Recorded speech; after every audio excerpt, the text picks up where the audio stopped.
अति पावन पुराण की श्रीमद् भागवतम महापुराण की जय। श्रील प्रभुपाद की जय। जय राधे जय राधा माधव कुंज बिहारी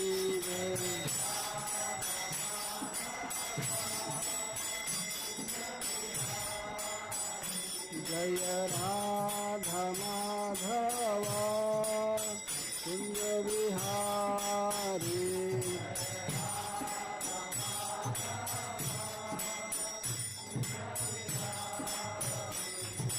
गोपी जन वल्लभ गिरवरधारी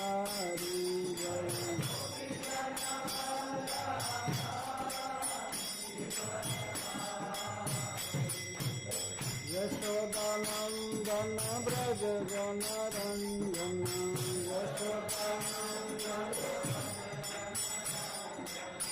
यमुना तीरा वनचारी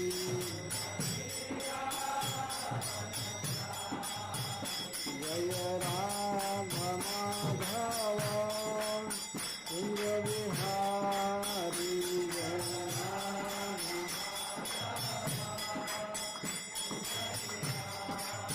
जय ओम विष्णुपाद परमहंस परिव्राजकाचार्य स्तोत्र सत श्री श्री श्रीमद् अभय चरणारविंद भक्ति वेदांत स्वामी श्रील प्रभुपाद की जय। अनंत कोटि वैष्णव वृंद की जय। नामाचार्य श्रील हरिदास ठाकुर की जय। प्रेम से कहो श्री कृष्ण चैतन्य प्रभु नित्यानंद श्री अद्वैत गदाधर शिवासादि गौर भक्त वृंद की जय। श्री श्री राधा कृष्ण गोप गोपीनाथ श्याम कुंड राधा कुंड गिरि गोवर्धन की जय। श्री वृंदावन धाम की जय। श्री मायापुर नवद्वीप धाम की जय। श्री जगन्नाथपुरी धाम की जय। श्री जगन्नाथ बलदेव सुभद्रा की जय। गंगा माई की जय। जमुना माई की जय। भक्ति देवी की जय। तुलसी महारानी की जय। ग्रंथराज श्रीमद् भागवतम की जय। श्री श्री राधा रानी की जय। गौर Premanandi. All glories to the assembled devotees. All glories to the assembled devotees. All glories to the assembled devotees. जय श्रील प्रभु। नमो विष्णुपादाय कृष्णप्रेष्ठाय भूतले श्रीमते भक्ति वेदांत स्वामी इति नामिने। नमस्ते सारस्वतदेवे गौरवाणी प्रचारिणे निर्विशेष शून्यवादी पाश्चात्यदेशतारिणे। नमो महावदान्याय कृष्ण प्रेम प्रदायते कृष्णाय कृष्ण चैतन्य नाम्ने गौरत्विषे नमः।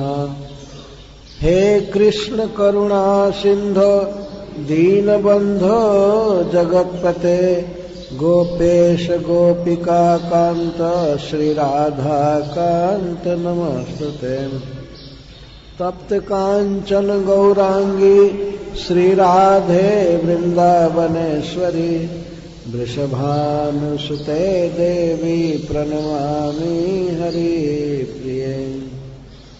श्री चैतन्य मनोभीष्टं स्थापितं येन भूतले सोऽयं रूपः कदा मह्यं ददाति स्वपदान्तिकम्।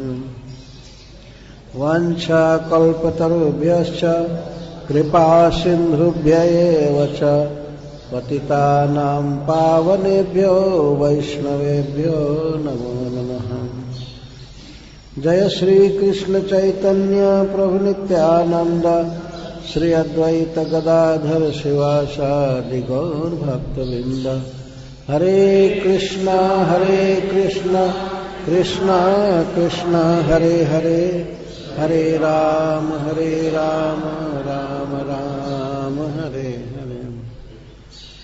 ओम नमो भगवते वासुदेवाय।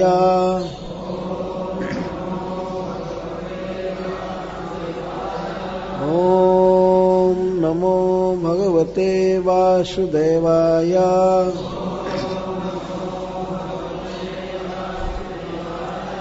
ओम नमो भगवते वासुदेवाय।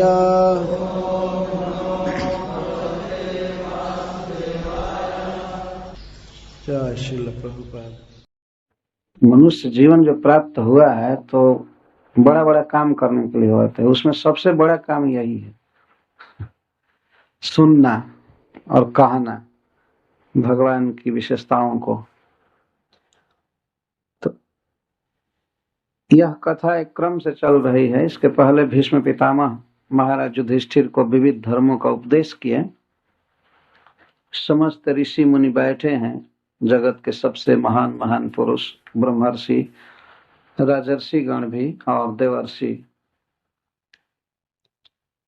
यह बात है कि वहां थर्ड क्लास के आदमी नहीं थे, बिल्कुल जो समझ नहीं सकते थे उस बात को, वैसे लोग गहरे गहरे नहीं थे वहां। सभी एक कोटि के व्यक्ति थे जो जानते हैं किसी सत्य को। तो भीष्म पितामह का प्रवचन सुनने के लिए सब जुटे हुए हैं, बैठे हैं, भगवान भी बैठे हैं। तो हमें भी अपने को उसी लाइन में कहीं बैठा लेना चाहिए, मन ही मन। और वास्तव में आप भीष्म पितामह के मुख से सुनेंगे। हम लोग तो केवल एक भाया है, जैसे डाकिया कोई चिट्ठी दे देता है, लेकिन वास्तव में यह प्रवचन भीष्म पितामह का है।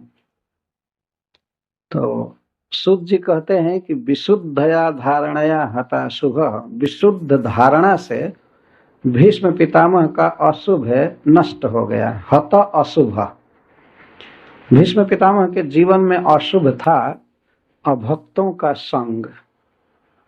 यह अशुभ था, उनके साथ बैठना, उनको सहारा देना, उनका अन्न खाना, इससे उनके जीवन में एक पाप लग गया था। तो भगवान के रूप पर जब वो देखने लगे तो वो पाप दूर हो गया। विशुद्धया धारणा, विशुद्धा धारणा, जब हम मन को कहीं धारण करते हैं, लगाते हैं, तो उसको धारणा कहते हैं। जैसे मन में हम कोई बात सोच रहे हैं, स्मरण कर रहे हैं, तो इसको धारणा कहते हैं। लेकिन जगत की जो हम धारणा करते हैं, कहीं किसी वस्तु का चिंतन करते हैं, स्त्री आदि का चिंतन करते हैं, तो यह अशुद्धा धारणा है, यह बिल्कुल कंडम है, ये पोल्यूटेड धारणा है। हमारा मन इसके लिए नहीं है। भगवान ने गीता में कहा है कि मयि एव मनाधत्स्व मयि बुद्धिम निवेशय, एव मुझ में ही मन को लगाओ। मयि एव आग्रह के लिए है, अन्य निषेध के लिए है। मुझ में ही मन लगाओ, मुझ में ही बुद्धि लगाओ, मतलब और जगह मत लगाओ, और कहीं मत मन लगाओ, तो मुझ में मन लगाओ। तो जब हमें भगवान की धारणा करते हैं, अपने मन में भगवान के रूप का स्मरण करते हैं, कृष्ण का स्मरण करते हैं, तो हमारे जीवन में जो भी पाप हुआ है अनादि काल से, वो सब ध्वस्त हो जाता है। ये भगवान के ध्यान का प्रभाव है। जद कीर्तनम जद स्मरणम जदीक्षणम जदवंदनम जद श्रवणम जदर्हणम लोकस्य सद्यो विधुनोति कल्मषम तस्मै सुभद्र श्रवसे नमो नमः। सुखदेव गोस्वामी कहते हैं कि जत कीर्तनम, भगवान का नाम बोलने से पाप नष्ट हो जाता है। जत कीर्तनम जत स्मरणम, यहाँ तक कि यदि भगवान के नाम रूप आदि का केवल स्मरण मात्र किया जाए, तब भी लोकस सद्यो विधुनोति कल्मषम, लोक का पाप बहुत जल्दी नष्ट हो जाता है, तत्काल। या जद बंधनम, भगवान की गई वंदना हमारे सारे कर्म फलों को नष्ट कर देती, कुकर्मों को नष्ट कर देती। इसीलिए हम लोग यहाँ पर आरती के समय कहते हैं सबसे कि प्रणाम कीजिए, प्रणाम कीजिए, लेकिन फिर भी लोग लज्जा से ज्यादा प्रेम करते हैं और नहीं करते हैं। भगवान को प्रणाम करने में शर्म आ जाती है। क्या जीव की दुर्गति है वास्तव। साधारण व्यक्ति के पास सिर झुकाना होगा कोई साधारण लाभ के लिए, तो आदमी झुका देगा 1000 बार। है कि नहीं? लेकिन भगवान के सामने सिर लोग नहीं झुकाना चाहते। माम नमस्कुरु गीता में भगवान ने कहा है, और सुखदेव गोस्वामी कहते हैं कि जद बंधनम लोकस्य सद्यो विधुनोति कल्मषम, केवल प्रणाम करने से ही हमारे सारे पाप और दुख नष्ट हो जाते हैं। जद बंधनम जद श्रवणम, जिनका श्रवण लोकस्य सद्यो विधुनोति कल्मषम, जिनके गुणों का श्रवण लोगों का पाप दूर कर देता है। जदारहणम, जिनकी की गई पूजा, जिनका किया गया सम्मान लोक के पाप को नष्ट कर देता है। जस्मरणम, तो ऐसे महाप्रभावशाली भगवान कृष्ण की हम वंदना करते हैं। तो भीष्म पितामह के पाप रह जाए, इसका ये तो कैसे कहा जा सकता, जब वो साक्षात भगवान को देख रहे हैं। वास्तव में उनमें पाप नहीं था, लेकिन यह एक लोक रीति है कहने की कि ऐसा करने से पाप दूर हो गया। यह संदेश है कि कोई भी व्यक्ति जो भगवान कृष्ण के रूप, लीला, गुण, धाम, परिकर आदि का ध्यान करेगा, अपने चित्त की वृत्ति ले जाएगा, अपने अटेंशन ले जाएगा, तो उसका पाप दूर हो जाएगा। यह शिक्षा है। भीष्म पितामह में रियली कोई पाप नहीं था। अगर पाप होता तो भगवान आते ही नहीं वहां।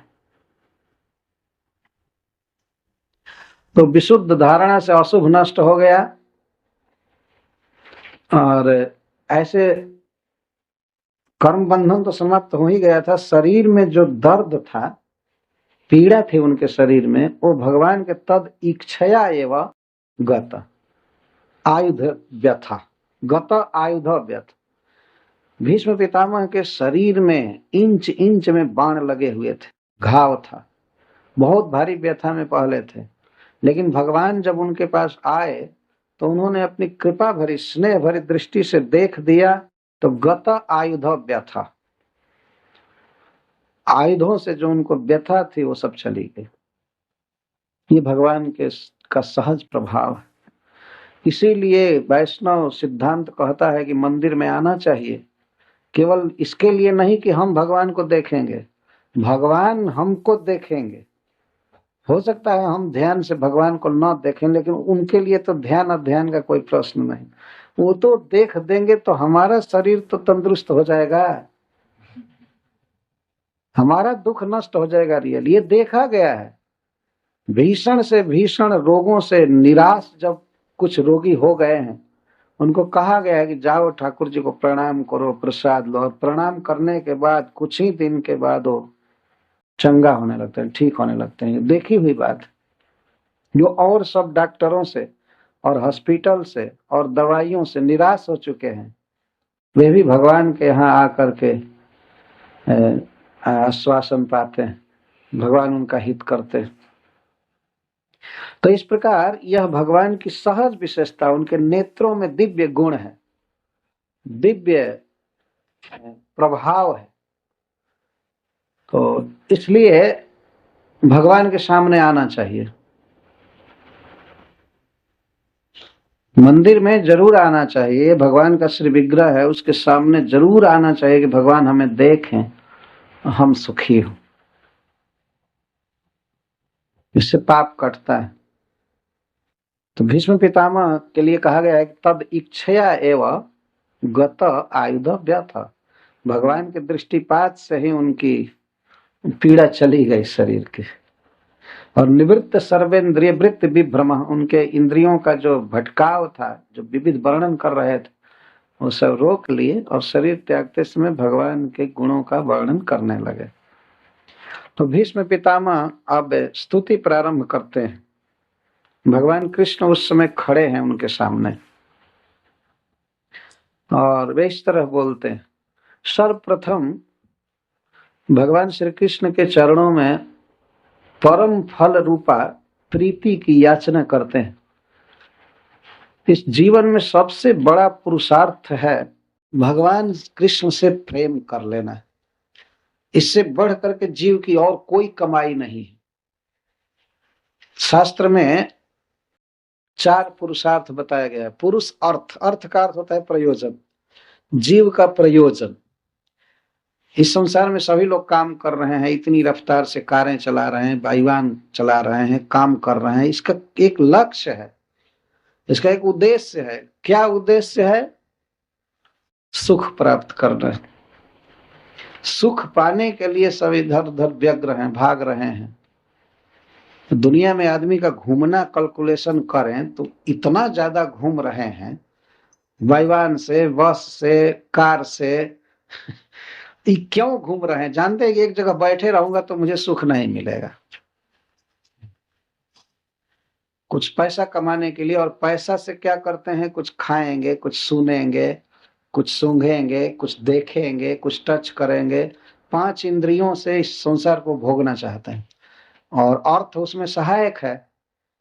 तो अंततः लक्ष्य है सुख प्राप्त करना। कैसा सुख है? उसको शास्त्रीय भाषा में कहा गया है अनवद्य सुख और अनंत सुख।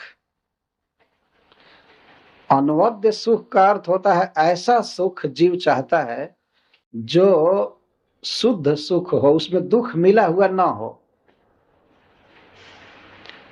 खाटी सुख हम लोग उसको कहते हैं। हम लोग यहाँ खाटी शब्द है। खाटी का अर्थ है बिल्कुल उस सुख के अलावा उसमें दुख तनिक भी मिला हुआ नहीं। उसको अनवद्य या निर्दोष सुख कहते हैं, है ना। हम सभी चाहते हैं कि हमको ऐसा सुख मिले जिसमें कोई दोष ना हो। दोष क्या है? सुख का विरोधी दुख ही दोष है। तो अनवद्य सुख है। अवद्य कहते हैं दोष को। तो सुख में दोष है दुख। जब सुख में कुछ दुख मिला हुआ हो तो कहेंगे कि ये अवद्य सुख है, इसमें दोष मिला हुआ है। लेकिन इस संसार में आप विचार करके देखिए, कोई ऐसा सुख नहीं है जिसमें दुख न मिला हो, बल्कि ज्यादा दुख है। एक साधारण सुख पाने के लिए बहुत दुख उठाना पड़ता है मनुष्य को। घर गृहस्थी में एक सुख है, बाल बच्चों के साथ रहने में, लेकिन घर गृहस्थी चलाने में कितना दुख है इसको तो सभी अनुभव करते हैं। अभी मैं कल जा रहा था, मेरे साथ राजू भाई जा रहे थे, तो उनके एक मित्र बैठे थे। वो हमसे कहते थे स्वामी जी हमें पैसे की कमी नहीं है, बहुत पैसा हो गया है, लेकिन जितना पैसा बढ़ा उतना ही दुख बढ़ गया।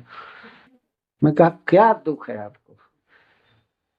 तो चिंता बनी रहती है, शांति नहीं है। इसका अर्थ है कि उन्होंने पैसा कमाया, पैसे में थोड़ा नाम मात्र का सुख है, लेकिन उसमें दुख ज्यादा है।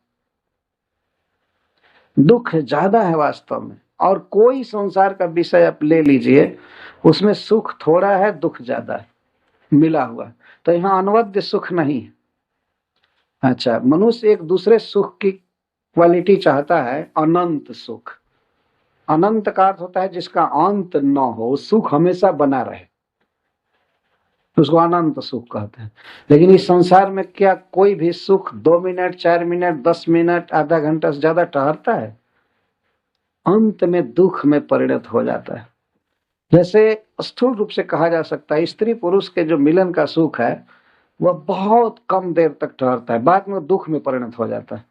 ये सबका अनुभव है। और इसके साथ ही और भी, अब परिवार बनाइए, सब कीजिए, लास्ट में ऐसा दुख होता है कि आदमी महसूस करता है। हम लोगों से कितने गृहस्थ कहते हैं स्वामी जी आप लोग सुखी, हमारे पास तो कुछ नहीं, हम कैसे सुखी हो गए। लेकिन वही लोग कहते हैं जिनके पास अरबों डॉलर है, वे लोग कहते हैं कि आप लोग सुखी। उन्होंने रिजल्ट पाया कि सुख जो है अंत में दुख में परिणत हो जाता है। तो यहाँ अनवद्य सुख और अनंत सुख नहीं है। अनंत सुख और अनवद्य सुख भगवान में है, क्योंकि वो सुख से ही बने हैं। उनमें सुख के अलावा, आनंद के अलावा और कुछ है ही नहीं। यदि यह प्रश्न किया जाए कि भगवान का शरीर किस चीज से बना है, यद्यपि बना नहीं है उनका शरीर, वो स्वयं सिद्ध है, ऑलरेडी है। लेकिन अगर ये प्रश्न कोई करे कि उनके शरीर में क्या भरा है, तो उसमें केवल आनंद भरा है। आनंद के अलावा उसमें और कुछ भी नहीं है। वो आनंद कैसा है? तो सत्य है। सत्य का अर्थ है त्रिकाल स्थायी, तीनों कालों में वो रहेगा। वो अनादि काल से है और अनंत काल तक रहेगा, इसको सत कहते हैं। इसके साथ ही वह चिन्मय है, चेतन है। भगवान का जो नख से सिख तक शरीर है वो चेतन है पूर्ण। हम लोगों का जो शरीर है चेतन नहीं है, यह जड़ है। इसमें चेतना का एक कण जब डाला जाता है तब शरीर काम करने लगता है, तब इसमें चेतना आती है। अगर वो चेतना निकल जाए, जिसको जीव कहते हैं, तो शरीर निश्चेष्ट हो जाता है, फिर हिल नहीं सकता। भारी भारी स्पोर्ट में भाग लेने वाले लोगों का यदि आत्मा निकल जाए तो फिर वो हाथ भी नहीं हिला सकते,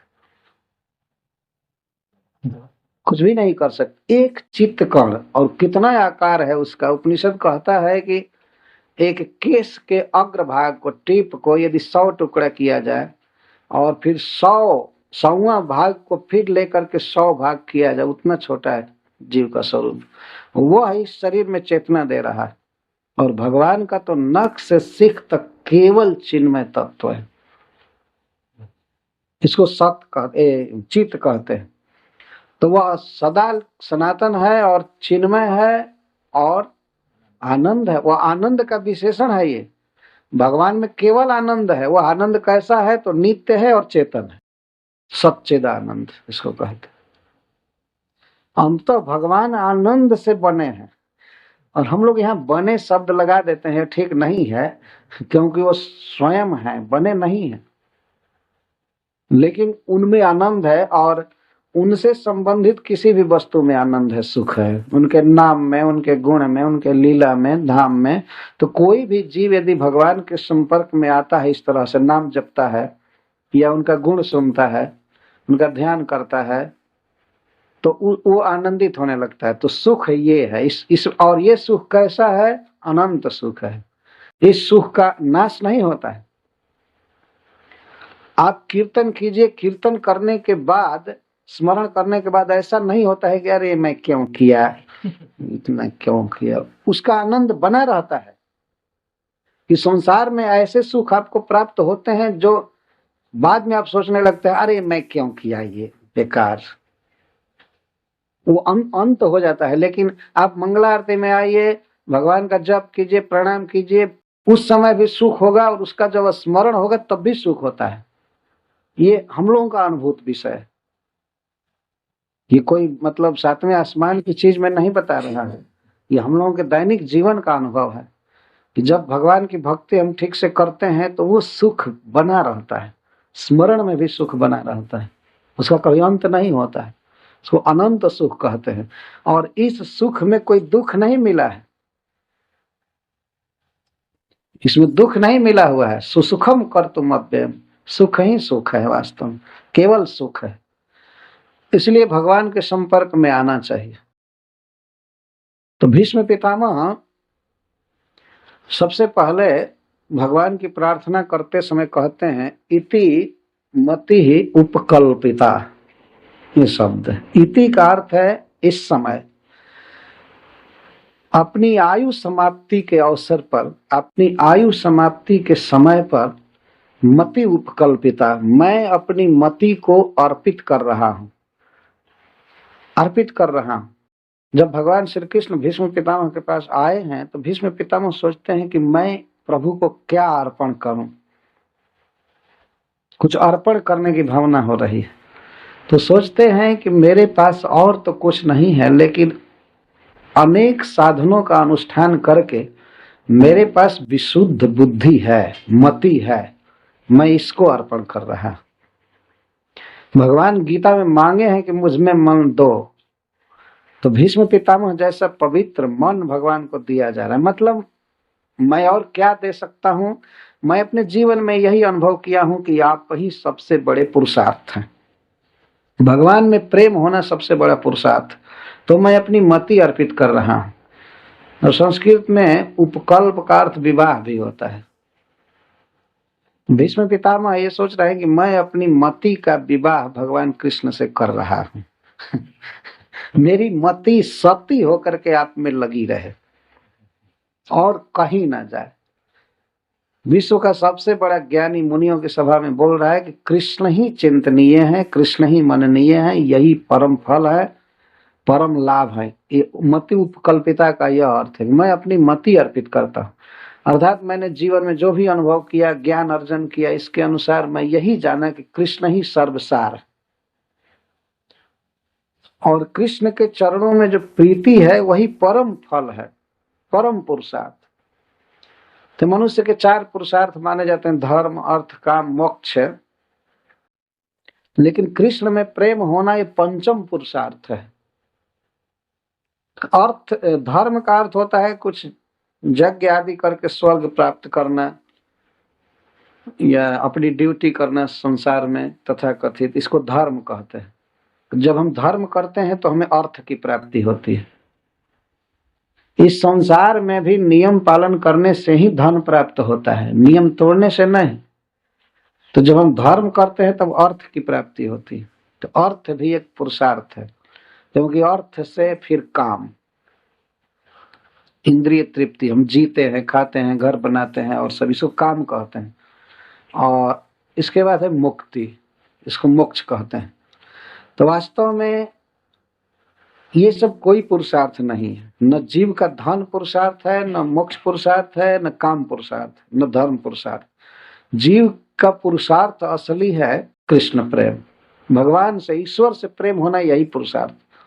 तो इस जीवन में हमें कमाना है रियली। हमारा प्रेम विकीर्ण हो गया है, पुत्र में, स्त्री में, धन में, अपनी इज्जत में, इसमें उसमें हमारी मति लग गई है, हमारी प्रीति उधर हो गई है।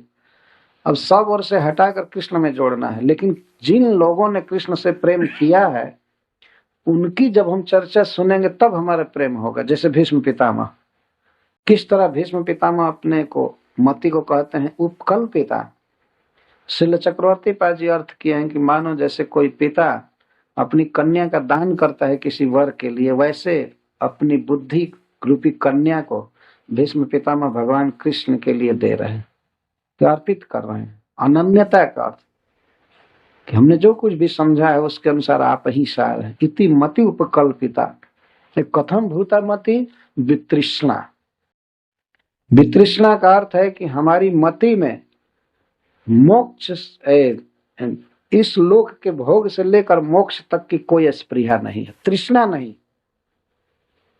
तृष्णा का अर्थ होता है प्यास, त्रीट। संसार में प्रत्येक व्यक्ति प्यासा है।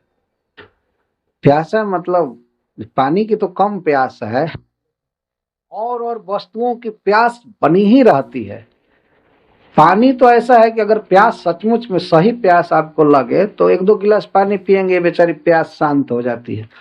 लेकिन ये भोगों की प्यास है, ये सारी दुनिया मिल जाए उतनी ही और प्यास बढ़ जाती है। जितना पीजिए उतना ही तृष्णा और बढ़ जाती है। लेकिन भीष्म पितामह की तृष्णा तो शुरू से ही नहीं थी। उन्होंने राज्य नहीं लिया था, विवाह नहीं किया था, ये वितृष्णा की पहचान तो जीवन के शुरू में ही थी। सारा राज्य उनका था लेकिन उन्होंने त्याग दिया था। भगवान कृष्ण के अलावा उनके मन में और कोई कामना नहीं थी। वितृष्णा का ये अर्थ है। वितृष्णा तो अपनी बुद्धि को कह रहे हैं, मति को कह रहे हैं कि मेरी मति वितृष्ण है और कोई कामना इसमें नहीं है, केवल आपकी सेवा करना चाहती है। तो ऐसी मति को मैं अर्पित करता हूँ। कहाँ, किसको अर्पित कर रहे हैं? तो भीष्म पितामह सबसे पहले भगवती शब्द करें, भगवान में अर्पित कर रहा हूँ। हमारे सामने खड़े जो भगवान है, तो भगवान शब्द का अर्थ होता है जिसमें 6 ऐश्वर्य हो। 6 ऐश्वर्यों में एक सौंदर्य भी है, सुंदरता। सुंदरता एक ऐश्वर्य है। तो सुंदर भगवान में मैं अपनी मति अर्पित करता हूँ, जो सबसे अधिक सुंदर है उनमें भगवती। वैसे तो मानो भगवान कहें कि ये तो शब्द निर्विशेष है, भगवान के तो बहुत से रूप हैं।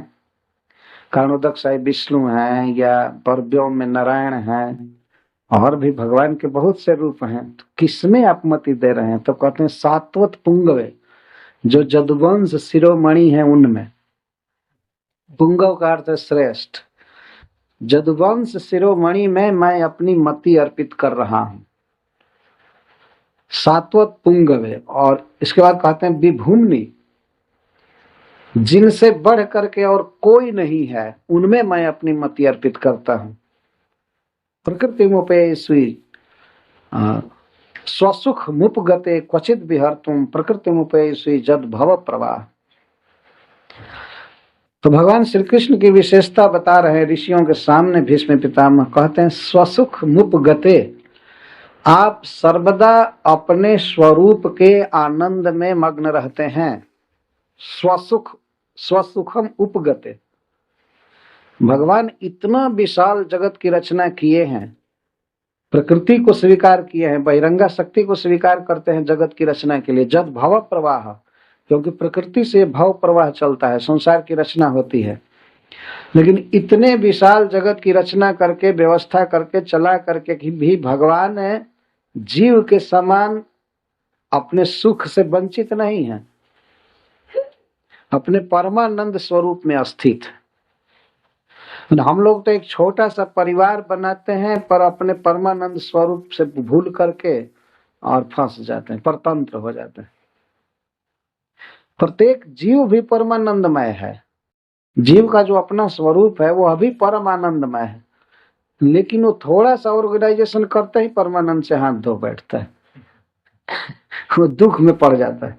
और भगवान इतनी भव प्रवाह, विशाल अनंत कोटि ब्रह्मांड रच करके सभी जीवों का पालन पोषण करके भी अपने स्वरूप में ही है। इसको स्वसुख मुपगते कहते हैं। स्वसुख उपगत, जीवों में तो हैंकरिंग है, वांछा है, लालसा है, ये सुख वो सुख, लेकिन भगवान अपने स्वरूप के आनंद से मग्न। और इतने विशाल जगत की रचना करके, तो ऐसे प्रभु में मैं अपनी चित्तवृत्ति रखता हूं, यह वर्णन करके और परम प्रेम चाहते हैं, परम प्रीति चाहते हैं भगवान के चरणों में। तब भीष्म पितामह अपने सामने भगवान श्री कृष्ण के शरीर का वर्णन कर रहे हैं। श्रीमूर्तिम वर्णयन रतिम प्रार्थयते, श्रीमूर्ति का वर्णन कर रहे हैं। कृष्ण कैसे हैं? त्रिभुवन कमनम तमाल वर्णम रविकर गौरवराम्बरम दधाने बपुरलक कुलावृताननाब्जम विजय सखे रतिरस्तु मे नवद्या। त्रिभुवन कमनम, त्रिलोक्याम एकमेव कमनीयम वपुर्जस्य। भगवान श्री कृष्ण का जो श्री विग्रह है वो त्रिभुवन कमनम, तीनों लोकों में सबसे अधिक प्रिय है, सबसे अधिक सुंदर है। मनुष्यों से करोड़ों गुना सुंदर देवता होते हैं, और नागलोक में नागलोक भी बड़े सुंदर होते हैं। सबसे कुत्सित शरीर वाले, कम जीने वाले और कम ज्ञानी, मतलब सब तरह से गर्हित कंडम मनुष्य लोक में जीव रहते हैं, सबसे खराब है। लेकिन ये इतना गुमान में है कि और लोगों की सत्ता ही नहीं स्वीकार करते। जैसे 10-20 कुत्ता आपस में मीटिंग करके कहें कि और कोई सरकार नहीं है, कोई डिपार्ट नहीं, हमारा शासन चल रहा है, तो उनके कहने से क्या होगा? वही सिग्नल देते हैं, वही सब ट्रैफिक कंट्रोल करते हैं, कोई करने वाला है? इस लोक से, इस पृथ्वी के अलावा और जितने भी लोक हैं सब ज्यादा धनी हैं, ये शास्त्र कहता है। आप रात में देखिए अनंत तारे, तो आज के वैज्ञानिक भी स्वीकार करते हैं कि वो सब बड़े बड़े लोक हैं, लेकिन इन लोगों को पता नहीं है कि वहां क्या है, तो कह देते हैं सब एम्प्टी है, खाली है। जो बनाया है उसको दिमाग नहीं है वहां पॉपुलेशन भरने की, वो खाली है। तुम भी खाली घर बनाओगे? कोई ऐसा है जो खाली घर बना बना कर छोड़ा करे? ये सब विचित्र लोक हैं, और वहां बहुत स्टैंडर्ड है जीवन का, बड़े धनी धनी देवता हैं, ज्ञानी हैं, सुंदर हैं। महाराज परीक्षित के समय तक वहां से लोग आते थे पृथ्वी पर, देवता बैठते थे मनुष्यों के समाज में। और खड़े होते हैं देवता तो पृथ्वी पर खड़े नहीं होते हैं, उनकी दो विशेषता होती है, उनकी आंखों की पलक गिरती नहीं है, और पृथ्वी पर नहीं खड़े होते हैं, आकाश में ही रहते हैं, ये उनकी विशेषता है। यहाँ एक भी आदमी आकाश में खड़ा रहेगा ये देवताओं की विशेषता है। तो वे बहुत सुंदर हैं, लेकिन भगवान कृष्ण कितने सुंदर हैं कि त्रिभुवन कमनम, तीनों लोक में इनके समान सुंदर कोई नहीं है, बल्कि सभी इनके तरफ लालायित रहते हैं। कमनीय है क्योंकि घनीभूत एक तो आनंद है भगवान, और आकार में भी इतना सुंदर है, इतना सुंदर है, उसका वर्णन करने में कवियों ने हजारों हजारों ग्रंथ लिखा है। भगवान की सुंदरता का वर्णन, एक एक अंग की सुंदरता का वर्णन किया है बड़े बड़े विद्वानों ने। ऐसा जादू है भगवान के रूप में कि जो भी देखा वही मुग्ध हो गया। अगर कोई बनमाला देख रहा है तो यही देखता हुआ रह गया। कोई उनके अलकों को देखा वही देखता रह गया, कोई कुंडल को, कोई चिबुक को, कोई वक्षस्थल को, बांसुरी को, हाथ को। राधा रानी कहती हैं अपनी सखियों से कि अरे सखी, मैं हतभागिनी हूं, तुम लोग सौभाग्यवती हो। कृष्ण जब गोचारण करके आ रहे थे तो मैं तो उनके केवल कुंडल को देखने में ऐसी फंसी कि वहां से मन ही नहीं हट रहा था, आंख हट नहीं रही थी, तब तक वो चले गए। हाय हाय, मैं देख नहीं पाई। तुम लोग उनके सभी अंगों को देख ली, तुम लोग धन्य हो। कोई भी अंग इतना आकर्षक है कि वहां से नेत्र हटना ही नहीं चाहता है। नेत्र हटे तब तो दूसरे तरफ जाए। प्रत्येक अंग इतना आकर्षक है, जो बनमाला देखा वो वहीं लटक जाता है, और जो कुंडल देखता वहीं झूमता रह जाता है। जिस अंग पर दृष्टि गई तो गई, आंखें वहां से हटती नहीं। ये भगवान का सौंदर्य है। हमारे भक्ति साहित्य में बहुत वर्णन है इसका। यहाँ देखिए, संसार का सबसे बड़ा वीर, सबसे बड़ा दार्शनिक भीष्म पितामह भगवान के रूप का वर्णन कर रहे हैं। त्रिभुवन कमनम, तीनों लोक में सबसे प्रिय, सबसे अधिक सुंदर भगवान का रूप। अच्छा, और भगवान के रूप की विशेषता है कि वह प्रकृति से भी सुंदर है और आकृति से भी सुंदर है। प्रकृति का अर्थ होता है जो उसमें वस्तु है भगवान के शरीर में, वो भी चिन्मय है। लेकिन देवताओं का जो शरीर होता है या मनुष्यों का, वो आकृति से तो कुछ सुंदर हो सकता है, लेकिन प्रकृति वो तो हड्डी है, चाम है, मल मूत्र है, वो सुंदर क्या हो सकता है। थोड़ा सा पेंट प्लास्टिक का कर दिया है ब्रह्मा ने, तो ये देखने में लगता है सुंदर, लेकिन भीतर तो छूने क्या, देखने लायक भी चीज नहीं है। चमड़ा को हटा करके अलग कर दीजिए और हड्डी को एक तरफ कर दीजिए, और पीप है और मल मूत्र सब एक तरफ, उसमें कौन सी चीज देखने लायक है और छूने लायक, बताइए कोई है? और इसी को सजा दिया है विधाता ने, तो हम कहते हैं ओ ये बड़ा सुंदर व्यक्ति है। ये सुंदर क्या है? सुंदर नहीं है। लेकिन भगवान का जो श्री विग्रह है वो सच्चिदानंद घन है, वह जड़ नहीं है। उसमें रक्त हड्डी आदि का कोई भेद नहीं, वो केवल चिन्मय है। जैसे कोई मिश्री का एक आदमी बना दिया जाए तो उसके नख से सिख तक मिश्री के अलावा और कुछ भी नहीं है, वैसे आनंद के अलावा, सुख के अलावा भगवान के शरीर में और कुछ नहीं है। ज्ञान है, आनंद है। तो ये उनकी विशेषता हो, प्रकृति से भी सुंदर है और आकृति से भी सुंदर है। तो और लोग आकृति से भले सुंदर हो जाएंगे, लेकिन प्रकृति कैसे बदलेंगे? थोड़ा सा चमड़ा लीक कर दिया जाए तो हजारों मक्खियां बनाने लगती हैं। है कि नहीं? मक्खी स्टैंड हो जाता है। शरीर में इतना कुत्सित पदार्थ भरा हुआ है। तो भगवान के शरीर पर विचार करना चाहिए। वो त्रिभुवन कमनीय है, तमाल वर्णम, और उसका रंग कैसा है? तमाल कृष्ण। तमाल एक वृक्ष होता है जो भारतवर्ष में पाया जाता है, सांवला होता है। तो तमाल वृक्ष के समान सांवला शरीर है, ये वर्णन कर रहे हैं। इसको तमाल कृष्ण या तमाल वर्ण कहते, तमाल श्याम, तमाल वर्ण। तो त्रिभुवन कमनम, तमाल वर्णम, ये तो उनके शरीर का रंग हुआ। सामने भीष्म पितामह देख कर वर्णन कर रहे हैं। तमाल वर्णम रविकर गौर बराम्बरम दधाने, रविकर गौर बराम्बरम, और सूर्य की प्रातःकालीन किरणों के समान आपका श्रेष्ठ पीतांबर चमक रहा है शरीर पर। सूर्य सवेरे सवेरे उगता है, जितना पीली पीली पीली उसकी किरणें होती हैं पीत वर्ण की, उसी तरह का पीतांबर भगवान धारण किए हैं, 2 पीतांबर। तो जो सूर्यकालीन प्रातःकालीन सूर्य की किरणों के समान गौर वर्ण का पीत वर्ण का पीतांबर धारण किए हैं दधाने, और बपुरलक कुलावृताननाब्जम, जो अलक वृत्त अलकावृत आननाब्जम, भगवान की घुंघराली अलकें उनके मुख कमल पर लटकी हुई, आवृत आननाब्जम। अद्भुत केस हैं भगवान के सुंदर। जो व्यक्ति केसों को देखता है वो वहीं झूमने लगता है, मन हटता नहीं है केस को देखने में, इसलिए उनको केशव भी कहते हैं। केशव का एक अर्थ यह भी है कि जिसका केस बहुत सुंदर है। भगवान का चिन्मय केस है।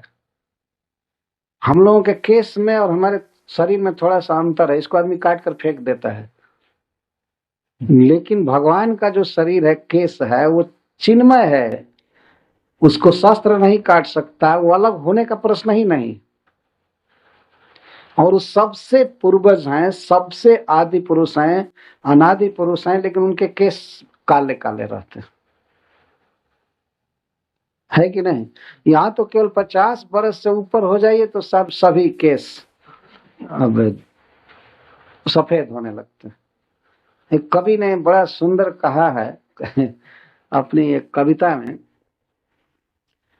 कि जब केस सफेद हो जाता है मनुष्य का तो दांत भी भाग जाते हैं, मुख से निकल जाते हैं। मतलब बुढ़ापा में दांत भी टूट जाते हैं और केस सफेद होते हैं। तो दांत क्यों निकल जाते हैं?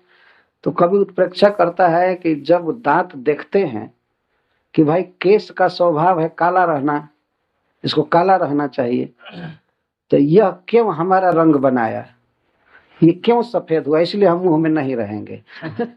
वो दांत ऐसे सोचते हैं, जब ये काला रहने वाला हमारा रंग बना रहा है तो मैं नहीं रहूंगा, तो वो सभी दांत 32 दांत मुंह से निकल जाए।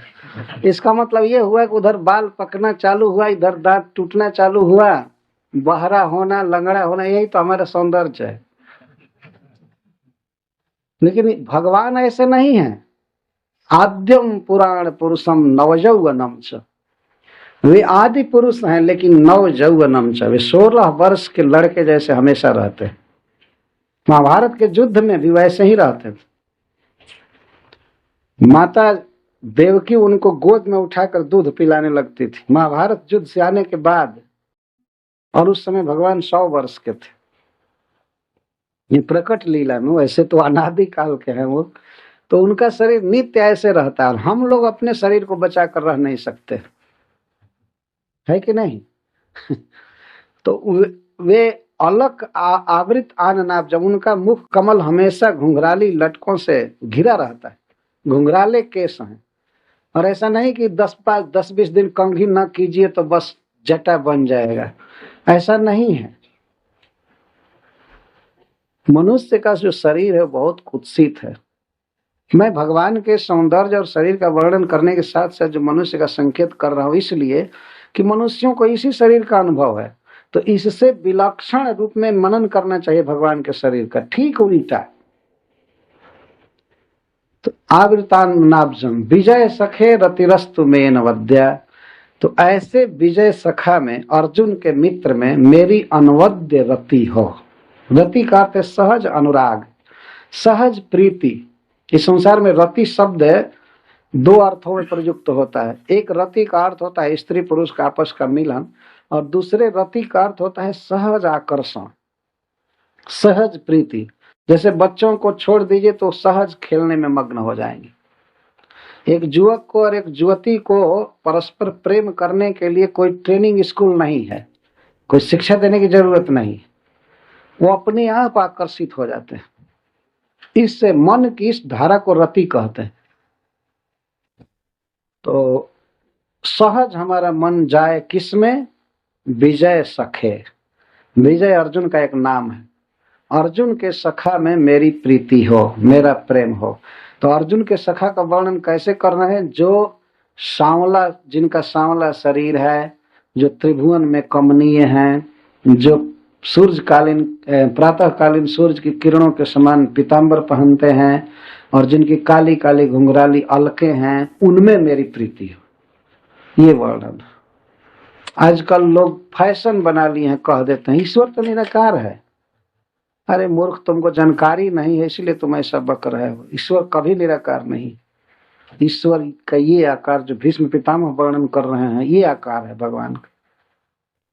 और विश्व के सबसे बड़े बड़े लोग इस सिद्धांत को सुन रहे हैं वहां, और सभी जैसे जैसे भीष्म पितामह वर्णन करते हैं भगवान को, वैसे वैसे लोग देख रहे हैं, भगवान के अलकों को देख रहे हैं, उनके मुख कमल को, उनके पीतांबर को, उनके सांवले शरीर को, सब देख रहे हैं। और इधर के बुद्धू लोग कहते हैं ईश्वर निराकार है। तो ऐसे लोगों के लिए ईश्वर निराकार ही रह जाएगा, वास्तव में कभी भेंट नहीं होगी। ऐसे ही रह जाएंगे। यह है भगवान का दिव्य आकार। तो अब भीष्म पितामह का चित्त उस स्थिति का चिंतन कर रहा है जब वे युद्ध कर रहे थे। युद्ध के समय भगवान की शोभा क्या हो रही थी। भगवान सामने खड़े हैं और युद्ध के समय की छवि आने लगी आंखों से देखते हुए। युद्धि तुरग रजो विधुम्र विश्व कचलुलित श्रमवार जलंकृता से मम निशित शरैर विभिद्यमान त्वचि विलसत कवचस्तु कृष्ण आत्मा। किस तरह भगवान ने अर्जुन की मित्रता की, अर्जुन का सारथ्य किया, इसका वर्णन कर रहे हैं। युद्धि, युद्धि का अर्थ युद्ध में, अभी जो युद्ध बीता है उसका वर्णन कर रहे हैं। उस समय की छवि भीष्म पितामह भूल नहीं पाते हैं। युद्धि तुरग रजो विधूम्र विश्व कच लुलित श्रमवार जलंकृता से। तुरग रज, तुरगा नाम रज। युद्ध में प्राय रथ चलते हैं और रथों में घोड़े जोते जाते हैं। तो घोड़ों के टाप से उड़ी हुई धूल भगवान श्री कृष्ण के काले बालों पर पड़ी थी, वो स्मरण आ रहा है इनको। युद्धि तुरग रजो विधूम्र विश्व कच। विश्व का अर्थ है कि मुख पर लटके हुए केस घोड़ों के टाप से उड़ी हुई धूल से धूसरित हो जाते थे रोज प्रतिदिन के युद्ध में। और वे लटे क्या करती थी, भगवान जब रथ हाँकते थे तो उनके मुख पर श्रमवारी पसीने के जल आ जाते थे, पसीना निकल जाता था। इतना भगवान अपने भक्त के लिए मेहनत कर रहे थे, उससे उनका मुख और सुंदर लगता था। इस संसार में भी आप देख सकते हैं कि कोई व्यक्ति अपने प्रेमी के लिए जब काम करता है और पसीना शरीर में आ जाता है तो उससे शोभा बढ़ती है। जैसे कोई माँ अपने बेटे के लिए परिश्रम कर रही है, रसोई बना रही है, कुछ कर रही है, और पसीना आ जाता है तो इसे एक शोभा बढ़ती है। तो अपने भक्त अर्जुन को विजय दिलाने के लिए भगवान रथ हाँकने में व्यग्र है और इससे चलते उनको पसीना हो रहा है, परिश्रम हो रहा है। और उस परिश्रम वारी से, परिश्रम की बूंदों से, पसीने की बूंदों से अलंकृत आस्य, उनका मुख और अलंकृत हो रहा है। आस्य माने मुख। जब मुख पर, सांवले मुख पर पसीने की बूंदें मोती जैसी चमकती हैं, ये शीशा जैसे उजली उजली, तो उनका सांवला बदन और सुंदर लगता है। और हाथ से पसीना पोंछने की फुर्सत नहीं थी भगवान को। भीष्म पितामह वर्णन कर रहे हैं, क्योंकि बाएं हाथ में घोड़ों की लगाम थी और दाहिने में चाबुक, तोत्र, तो हाँकने में व्यस्त थे, तो पसीना भी पोंछने की फुर्सत नहीं थी। लेकिन जो अलकें उनकी लटकी हुई थी वो अलकें ही पोंछती थी बीच बीच में। उनके केसों से ही पसीना पोंछा जा रहा था। तो उसी को कह रहे हैं कि युद्धि तुरग रजो विधूम्र विश्व कच लुलित श्रमवारी। लुलित मतलब पोंछा गया, वे केस ही, वे अलके ही पसीने को पोंछती थी। इतना अपने भक्त को विजय दिलाने में भगवान व्यस्त थे। ये है भक्त वत्सलता जो भीष्म पितामह ने युद्ध में देखा था। तो उनके सामने तो 10 दिन युद्ध हुआ, सामने भीष्म पितामह के सामने। तो भगवान जब ब्रज में थे तो उनके केस धूमिल होते थे गौओं के खुर के रज से। गोरजस छुरित कुंतलबद्ध बरह।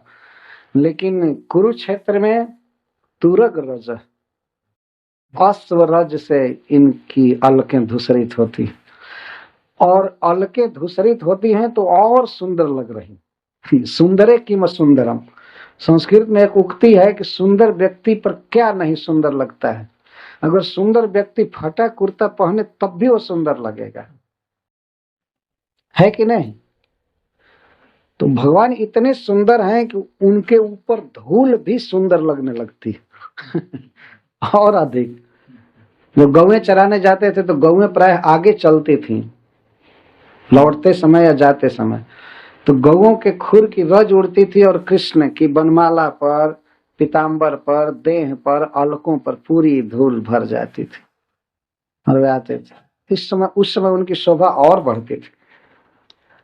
उस समय गोप आवेश में भगवान है ब्रज में, और कुरुक्षेत्र में क्षत्रिय के आवेश में है, युद्ध से लौटते हैं, युद्ध में रहते हैं। तो भीष्म पितामह कहते हैं तुरग रजो विधुम्र विश्व कचलुलित श्रमवार अलंकृतास्य। इस तरह से भगवान का मुख पसीने से अलंकृत है। यह भक्त वात्सल्य का द्योतक। जैसे कोई संसारिक आदमी अपने मित्र को या अपने परिवार को पोषने के लिए, जिलाने के लिए, आगे बढ़ाने के लिए परिश्रम करता है, वैसे अपने सखा अर्जुन को विजय दिलाने के लिए भगवान व्यस्त हैं। वो चाहते तो क्षण भर में विजय दे सकते थे, लेकिन भगवान का ये स्वभाव देखिए, लगता है जैसे वो बहुत फिक्र में पड़े हुए हैं, किसी तरह विजय होनी चाहिए, विजय होनी चाहिए। और घोड़ों को दाएं बाएं आ ऐसे कहते हैं, बाएं हाथ में लगाम, दाहिने में चाबुक और मुख में आ, ऐसा वो कहते जाते थे, हमेशा बोलते जाते है ना। जो तांगा हाँकते हुए देखे होंगे इंडिया में, वही लोग समझ सकते है ना। रथ हाँकने में हमेशा आ बेटा, आ भैया, नाता जोड़ते हैं सारथी लोग, घोड़ों को पुचकारते हैं, आगे बढ़ाते हैं, करते हैं, वो करते।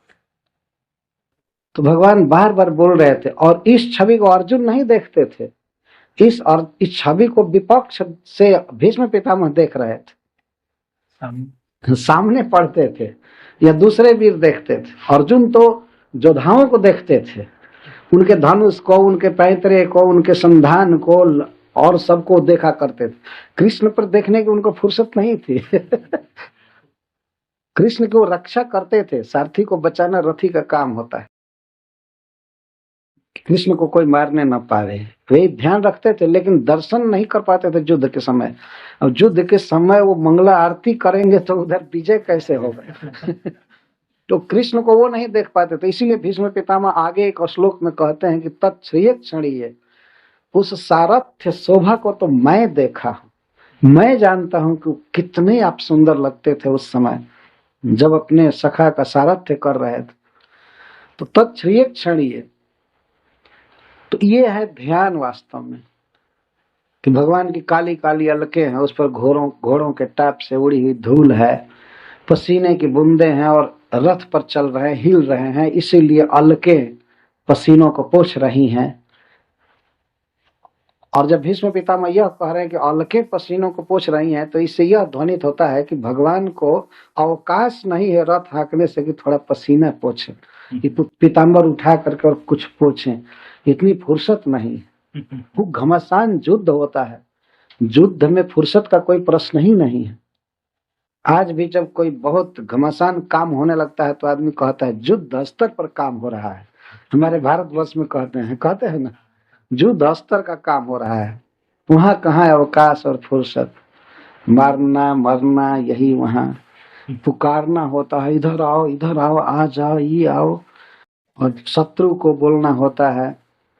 तो सारथी जो है वो रथी के विजय में बहुत बड़ा कारण होता है। भगवान अर्जुन को विजय देना चाहते हैं। तो अब पुनः अर्जुन के सख्य का वर्णन शुरू से भीष्म पितामह कहते हैं कि सपदि सखी बचो निशम्य मध्ये परयोर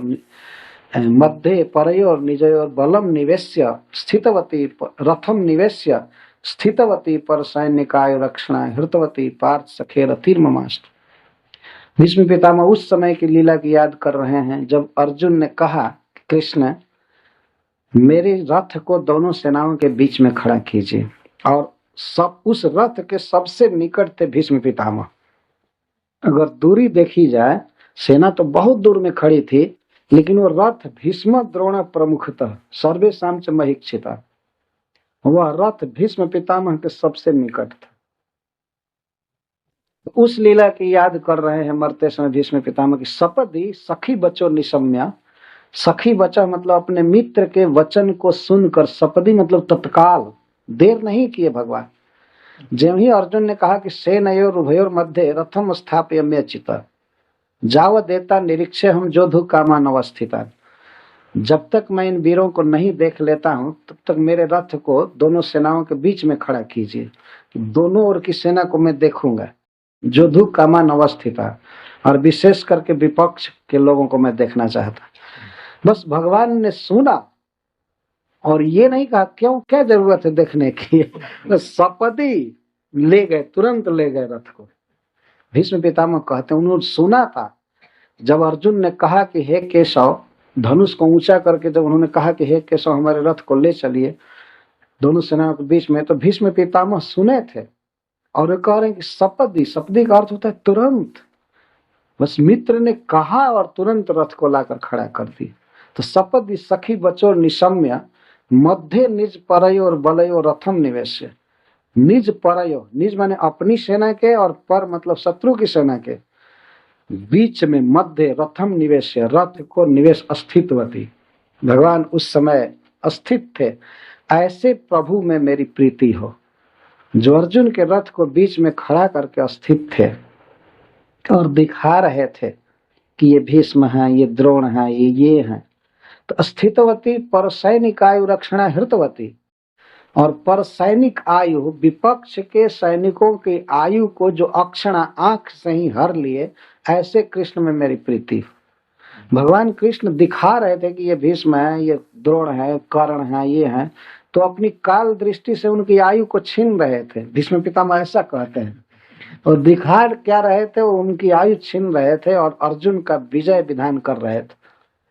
अर्जुन को विजय दिलाने के लिए ऐसा कर रहे थे, ये हैं, ये हैं, वो हैं। भगवान स्नेह भरी दृष्टि से उस समय नहीं देख रहे थे उन लोगों को, काल दृष्टि से देख रहे थे। अर्जुन को उत्साहित करना चाहते थे कि देखो ये लोग आए हैं लड़ने के, ये लोग आए हैं, मतलब तैयार हो जाओ। लेकिन अर्जुन तो उल्टा हो गए। पर सैनिक आयु रक्षणा हृतवती, पर सैनिक आयु विपक्ष के सैनिकों की आयु को, जीवन अवधि को जो केवल दृष्टि मात्र से छीन लिए, ऐसे पार्थ सखा में मेरी प्रीति हो। अर्जुन के सखा, बार बार अर्जुन सखा कह रहे हैं। अर्जुन इनके वंश का है, अपना सौभाग्य मान रहे हैं कि हमारे वंश में ऐसा पौत्र हुआ है जो भगवान कृष्ण का इतना बड़ा प्रेमी है। ये भी सौभाग्य की बात है वास्तव में। किसी वंश में एक व्यक्ति यदि कृष्ण का भक्त हो जाए तो वह वंश अलंकृत हो जाता है, बहुत पूज्य हो जाता है वास्तव में। ये बहुत जगह पर बातें लिखी गई हैं। दैत्य वंश इतना बड़ा है लेकिन उसमें दो भक्त हुए, प्रहलाद महाराज और बलि महाराज। लेकिन भगवान ने ऐसा वर दे दिया प्रहलाद महाराज को कि तुम्हारे वंश के किसी भी व्यक्ति को मैं नहीं मारूंगा, चाहे वो कितना भी बदमाश हो, कुछ भी। भगवान ने कहा एक वंश में एक व्यक्ति हो जाता है भगवान का भक्त, तो उसकी 21 पीढ़ी के लोग तर जाते हैं। ऐसा भागवत में लिखा गया, 21 पीढ़ी आगे पीछे की।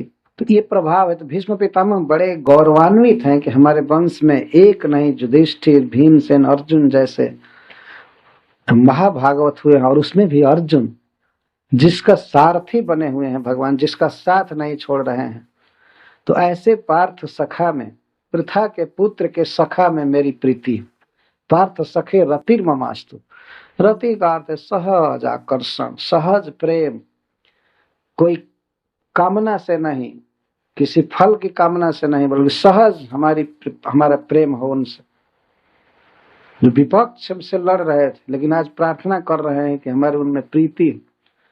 अच्छा, अब कह रहे हैं केवल अर्जुन को युद्ध में ही विजयी नहीं किए, अर्जुन की अविद्या का हरण करके माया पर भी विजय दिलाया। भगवत गीता का उपदेश किया उन्होंने, भगवान कृष्ण ने। उसको कह रहे हैं व्यवहित प्रीतना मुखम निरीक्ष स्वजन बधाद विमुखस्य दोष बुद्धिया। व्यवहित प्रीतना मुखम, व्यवहित का अर्थ है दूर में खड़े, अवस्थित। और पृतना का अर्थ होता है सेना, और मुखम मतलब सेनापति। जब अर्जुन ने देखा सेनापतियों को, मतलब मुझको, द्रोणाचार्य आदि को, भीष्म पितामह के कहने का आशय है, जब अर्जुन ने देखा कि विपक्ष में सभी बड़े बड़े लोग अपने स्वजन हैं, व्यवहित पृतना मुखम निरीक्ष स्वजन बधात विमुखस्य दोष बुद्धिया, तो उनको ये दोष बुद्धि हो गई, क्या? स्वजनों का वध नहीं करना चाहिए, स्वजनों का वध नहीं करना चाहिए। अर्जुन के मन में ये आ गया, तो वो स्वजन बधात विमुख से वो विमुख हो गया, स्वजन वध से विमुख हो गया, वो लड़ना नहीं चाहता था। अर्जुन की एक एक बात भीष्म पितामह सुने थे कि वो क्या क्या कहा है, और भगवान क्या गीता का उपदेश किए, इसको भी भीष्म जी सुने थे, क्योंकि वो दोनों तरफ के पक्ष के वीर रुके हुए थे। भगवत गीता का उपदेश जब तक हुआ तब तक रुके हुए थे, क्योंकि अर्जुन उस युद्ध में सबसे बड़े व्यक्ति थे। जब उन्होंने संकेत किया कि अभी युद्ध नहीं होगा, तो नहीं हुआ, रुक गए, जबकि बिगुल बज चुका था, चैलेंज हो चुका था, लेकिन सब लोग रुक गए। बहुत बड़ा वीर संकेत कर रहा है तो रुकना ही है। और बीच में ये भगवत गीता का उपदेश चालू हुआ। भगवान ये करना चाहते थे। भीष्म पितामह इस दृश्य की याद कर रहे हैं कि अपने स्वजनों के वध से जब पार्थ विमुख हो गया, क्या किस कारण से? दोष बुद्धिया, उसकी दोष बुद्धि हो गई, मतलब है स्वजनों के वध में वो पाप देखने लगा। तब कुमतिम अहरत आत्मविद्या यह, तो भगवान श्री कृष्ण उसकी कुमति को, कुत्सित मति को हर लिए। अर्जुन के जो प्रथम अध्याय में विचार आपने सुने थे उस दिन, ये जो पढ़ते हैं सुनते हैं, उसको भीष्म पितामह कह रहे हैं कुमति। वो अर्जुन में कुमति आ गई थी कि मैं मारने वाला हूँ, ये मेरे स्वजन हैं, ये हैं वो हैं। अरे मारने जिलाने वाला तुम्हारे सारथी बना हुआ है और तुम फिलॉसफी झड़ रहे। भीष्म पितामह समझ रहे थे, तो कुमति आ गई उसमें। उसको तो सीधे कृष्ण की आज्ञा पर काम करना चाहिए, लेकिन भगवान श्री कृष्ण अपने सखा की कुमति को, आगंतुक मतलब कुछ काल के लिए आई हुई कुमति को हर लिए। कैसे? आत्म विद्या, अपनी विद्या द्वारा, अपना ज्ञान द्वारा, मतलब कृष्ण तत्व का वर्णन करके अर्जुन का ज्ञान, अज्ञान दूर कर दिया। यहाँ आत्म विद्या का अर्थ है कृष्ण विद्या, कृष्ण तत्व। जय कृष्ण तत्व तस्यै गुरु है। कृष्ण क्या है, कृष्ण के साथ तुम्हारा संबंध क्या है, जीवों का क्या संबंध है, अपने बारे में प्रवचन करके भगवान ने अर्जुन की कुमति को दूर कर दिया। तो युद्ध में भी विजय दिलाया और माया पर भी विजय दिलाया। माया पर विजय प्राप्त होती है कृष्ण भावना से, कृष्ण कॉन्शसनेस। कृष्ण कॉन्शसनेस द्वारा जीव के अविद्या का भगवान ने हरण किया, और अर्जुन की कुमति का भगवान ने जैसे हरण किया, तो वह विधि आज भी यहाँ वर्तमान है। भगवान जो शब्द बोले थे वह गीता आज भी यहाँ है। कोई भी व्यक्ति यदि पढ़े Bhagavad Gita as it is, तो उसकी कुमति दूर हो सकती है। भगवान ये नहीं कहे कि ऑल राइट्स रिजर्व्ड, हमारा किताब कोई न छापे और कोई न बांटे, ऐसा उन्होंने नहीं कहा। और न तो गोलोक वृंदावन लेकर के चले गए, यही छोड़ दिए, बल्कि गीता में के अंत में कहते हैं कि जो इसका प्रचार करेगा उससे बढ़कर मेरा प्रिय कोई नहीं।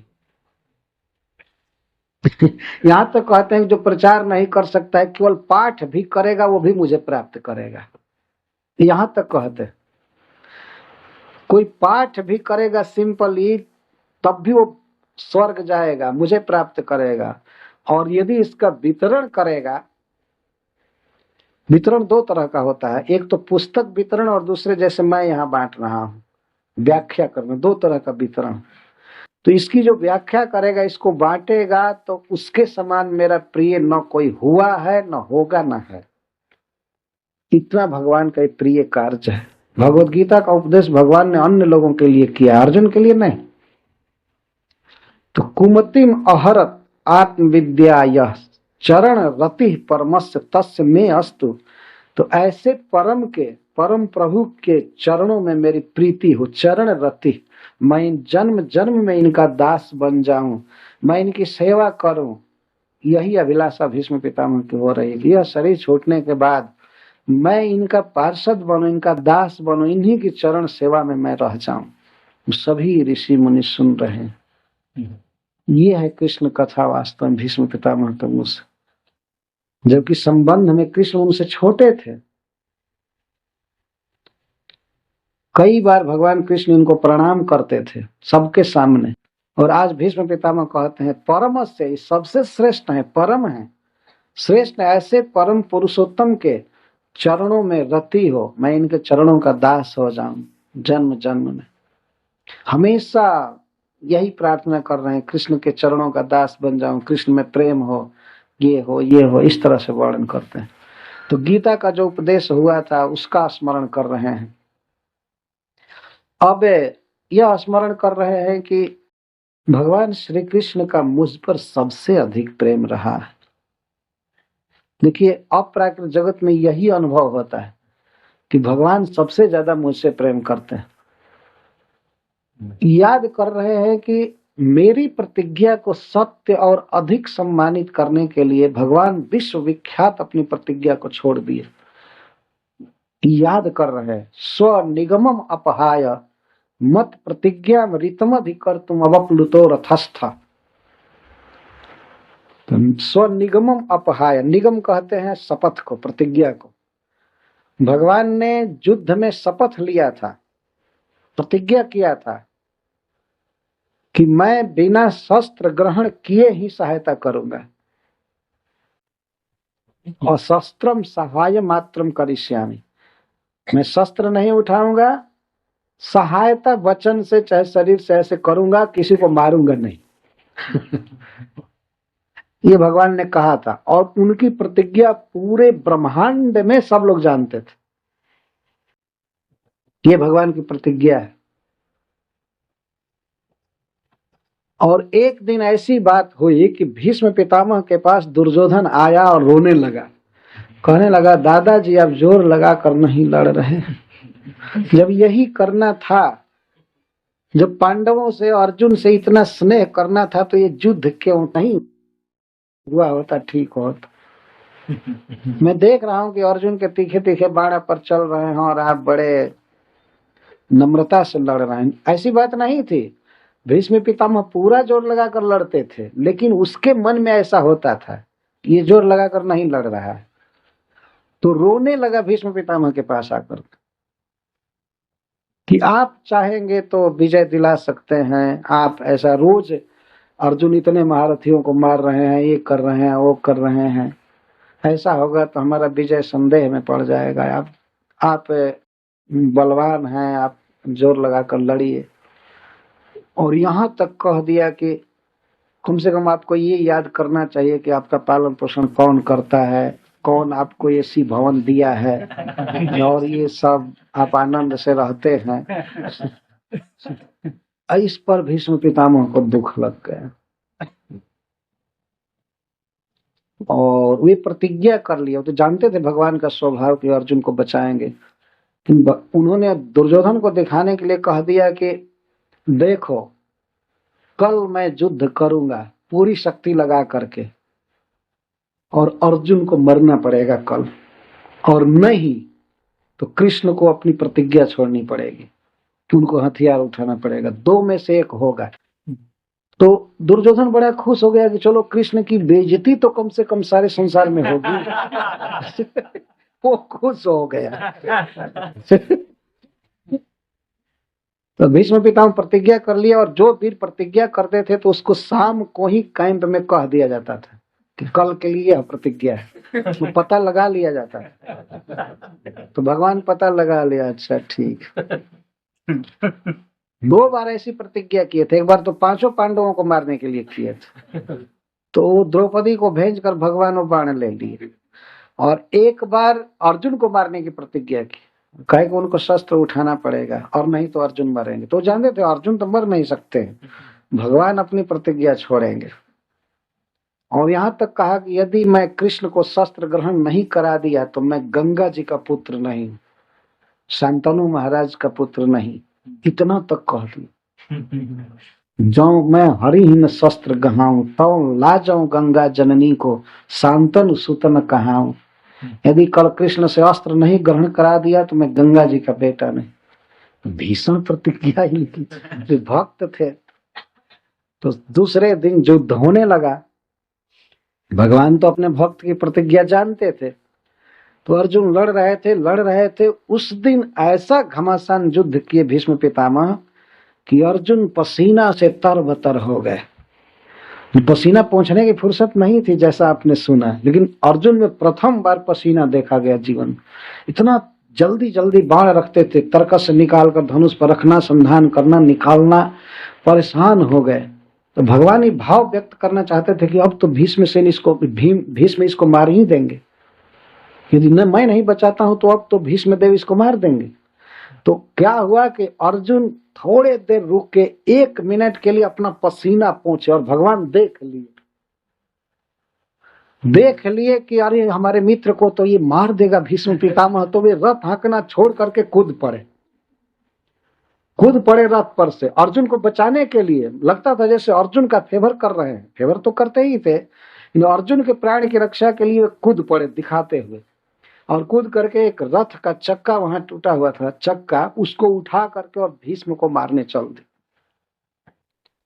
तो भीष्म को मारने चले तो भीष्म पितामह भी तीखे तीखे बाण मारने लगे। वो जानते थे कि बाणों से ही भगवान इस समय सुखी होंगे, क्योंकि जब क्षत्रिय का आवेश है तो वीर पर जब 2-4 बाण नहीं लगा तो शोभा क्या हुई। वो भी मारने लगे।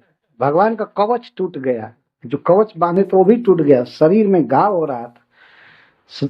ध्यान रखना चाहिए कि ये सब योग माया की करामात है, भगवान के शरीर में छेद हो ही नहीं सकता है। तो लेकिन ये सब रस का आस्वादन वे कर रहे हैं भगवान। तो कूद पड़े, जब जाने लगे तब तक अर्जुन कूदे रथ से। वो कहा यार आप केशव, अरे आपने प्रतिज्ञा किया है, क्या लोग आपको कहेंगे, जाकर पकड़ लिए। इनको अपनी बेइज्जती का भी भय नहीं है, क्या लोग कहेंगे, इतने बड़े हैं संसार में, अग्र पूजा हुई है और सब लोग पकड़े, लेकिन भगवान घसीटते हुए जा रहे हैं, तुमको ये मार देंगे, छोड़ो छोड़ो छोड़ो, मैं इनको मारता हूं। इस तरह से भगवान ने दिखा रहे। भीष्म पितामह समझ रहे थे कि ये अर्जुन पर जितनी कृपा कर रहे हैं, स्नेह कर रहे हैं, उससे ज्यादा मुझ पर स्नेह कर रहे हैं, मेरी प्रतिज्ञा को सत्य करने के लिए आ रहे हैं। तो उस लीला की याद कर रहे हैं भीष्म पितामह कि उस समय जो मुझे मारने के लिए दौड़े थे वही मुकुंद मेरी गति हो, मैं उन्हीं का दास जन्म जन्म में बनूं, जो मुझे मारने आ रहे थे। जो मारने आ रहे थे, स्व निगमम अपहाय मत प्रतिज्ञा ऋतम अधिक कर तू, अपनी प्रतिज्ञा को छोड़कर मेरी प्रतिज्ञा को सत्य और अधिक करने के लिए जो रथ से कूद पड़े थे। और उस समय हरिमिम हंतुमि, जैसे सिंह हाथी को मारने के लिए दौड़ता है, वैसे मुझे मारने के लिए धृतरथ चरण, रथ का चरण मतलब पहिया लेकर के जो मुझे मारने दौड़े थे। और उस समय उनके पैरों की धमक से पृथ्वी हिल रही थी, चलत गुह। भगवान जब भीष्म को मारने चले तो उस समय भूल गए कि तीनों लोक हमारे भीतर है, तो भार से पृथ्वी डगमग करने लगी। उस समय दौड़े जब भीष्म को मारने के लिए, और यहाँ तक कि वस्त्र का भी ध्यान नहीं रहा, गतोत्तरीय उत्तरीय गिर गया। इतना तेज चले कि वो फहरा करके बीच में गिर गया पीताम्बर, जोर से चले थे और ऊपर अब कुछ भी कपड़ा नहीं था, केवल धोती पहने थे और रथ का पहिया उठाकर मारने चले। भीष्म पितामह याद कर रहे हैं कि जिस समय भगवान का पीताम्बर गिरा था, रथ का पहिया लेकर चले थे मुझे मारने, उन्हीं मुकुंद में मेरी प्रीति हो, उन्हीं में वही मेरी गति हो, मतलब उन्हीं के पास मैं जाऊं इस शरीर छोड़ने के बाद। तो गतोत्तरीय सिद्ध विशिख हता, जब वो मुझे मारने आ रहे थे तो मैं तीखे तीखे बाणों से उन पर प्रहार कर रहा था, खून निकल रहा था। विशीर्ण दंश, कवच टूट गया था। विशीर्ण मतलब विशेष शीर्ण हो गया था, टुकड़ा टुकड़ा हो गया था कवच, लेकिन लटका था सामने शरीर पर। उस सोने का कवच भगवान पहने थे, वो टूट गया था और वक्षस्थल दिखाई दे रहा था। और भीष्म पितामह कह रहे आतताइनों में मुझ आतताई के तीखे तीखे बाणों से जो बहुत आहत हो गए, यहाँ तक कि क्षतज परिप्लुता, क्षतज, क्षत माने घाव, ज माने जन्म, शरीर में घाव होता है तो खून उत्पन्न होता है, तो खून को क्षतज कहते हैं। क्षतज परिप्लुता, खून से लथपथ शरीर हो गया था भगवान का उस समय। को बाण कौन मार रहा था? मैं मार रहा था। यह है क्षत्रिय रस का आवेश। और उस समय भगवान उसी से सुखी हो रहे हैं। जब वीरों पर बाण लगता है तो उस समय वे आनंद में होते हैं। क्षतज परिप्लुत, परिप्लुत का अर्थ परितः प्लुत, सब ओर से शरीर में खून ही खून लग गया था, पीताम्बर सन रहा था खून से। क्षतज परिप्लुत आततायिनम, मुझ अब ये अफसोस करेंगे, हाय हाय मुझे क्या हो गया था, मैं असुर हो गया था, मैं क्यों बाण मार रहा था भगवान पर। लेकिन याद कर रहे हैं कि मैं मार रहा था। तो प्रसभम अभिससार मद बधार्थम, प्रसभम मतलब बलात्, अर्जुन निवारण कर रहे थे, फिर भी अर्जुन को घसीटते हुए जो मेरा वध करने के लिए आ रहे थे। सब भवतु में भगवान गतिर मुकुंद, वही मुकुंद परमानंद देने वाले श्री कृष्ण हमारी गति हो, हमारे आश्रय हो। मैं मरने के बाद उन्हीं का दास बनूं, उनके पास जाऊं, जो मेरे वध के लिए बलात् आ रहे थे मेरे पास, अर्जुन के रोकने पर भी। वारयंतम अर्जुनम अपि अतिक्रम्य, जो रोकने वाले अर्जुन को भी घसीटते हुए आ रहे थे। अर्जुन जब अखबार में पकड़े कृष्ण की इज्जत बचाने के लिए अर्जुन सोच रहे थे कोई ये न देखे कि ये हथियार उठा लिए। यही है वास्तव में मित्र का काम। और अर्जुन कह रहे थे अब मैं लड़ूंगा पूरी शक्ति लगाकर, आप रखिए रखिए चक्का रखिए रखिए रखिए, लेकिन भगवान खींचते जा रहे थे। और भगवान जब खींच रहे तो अर्जुन क्या कर सकते थे, वो खींचते जा रहे थे और अर्जुन उनकी इज्जत बचाना चाहते हैं। इस तरह से भीष्म पितामह कहते हैं कि अपने सखा के रोकने पर भी जो बलात् मेरे तरफ आ रहे थे मारने के लिए, वही मुकुंद मेरी गति, वही मेरी गति। तो और इसके बाद अब सारथ्य सौंदर्य का वर्णन करते हैं।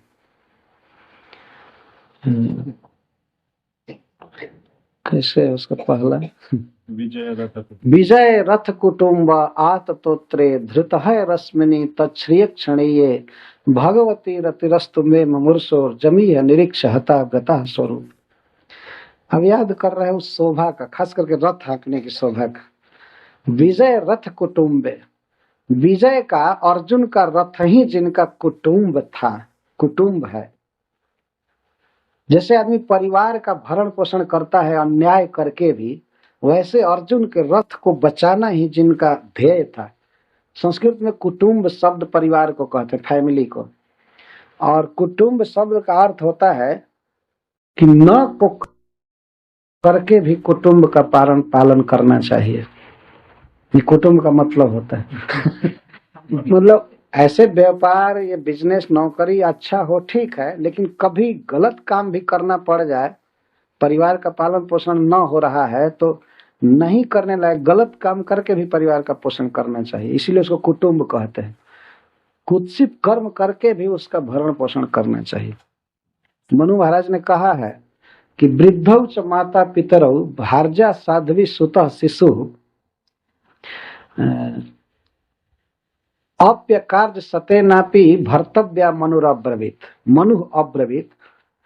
ठीक, मनु महाराज ने कहा है कि बूढ़े माता पिता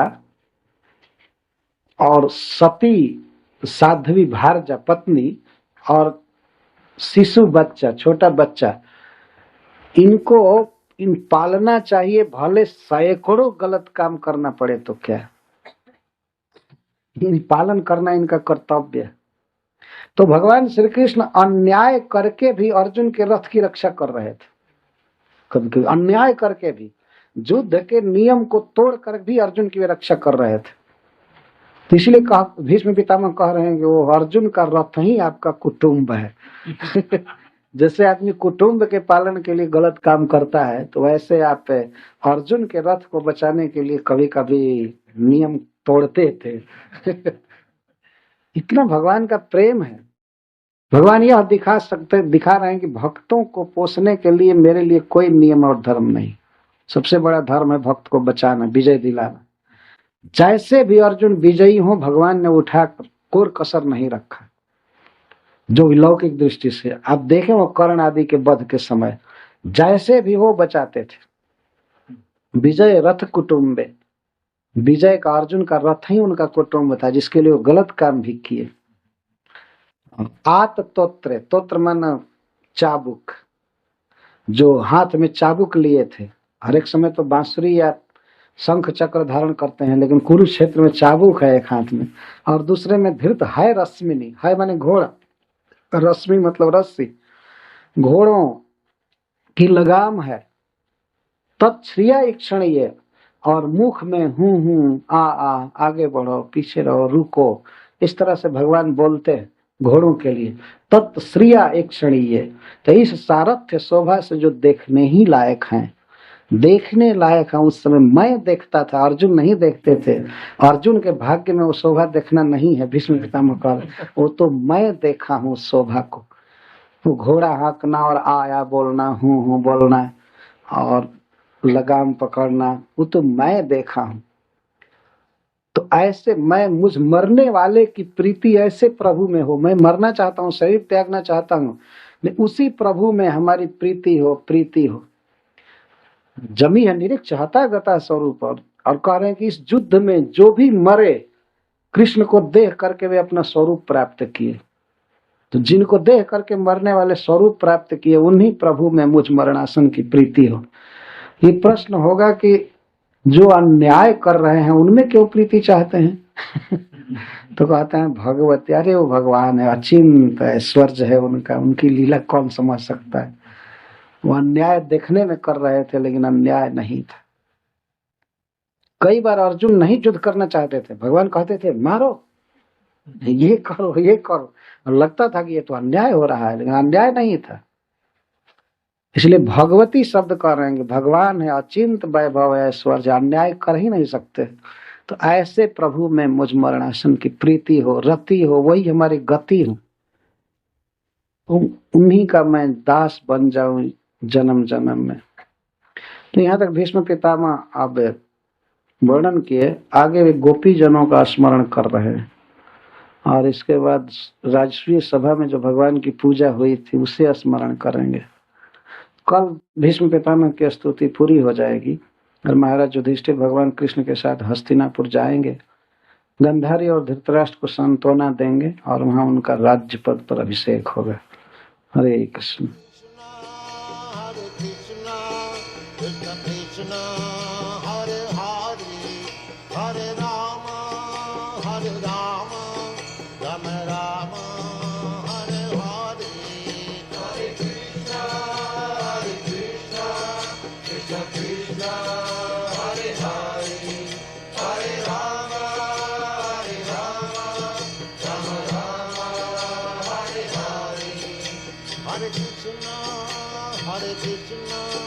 Krishna Krishna Hare Hare Hare Rama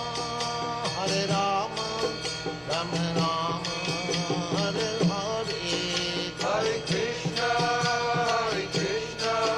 Krishna Krishna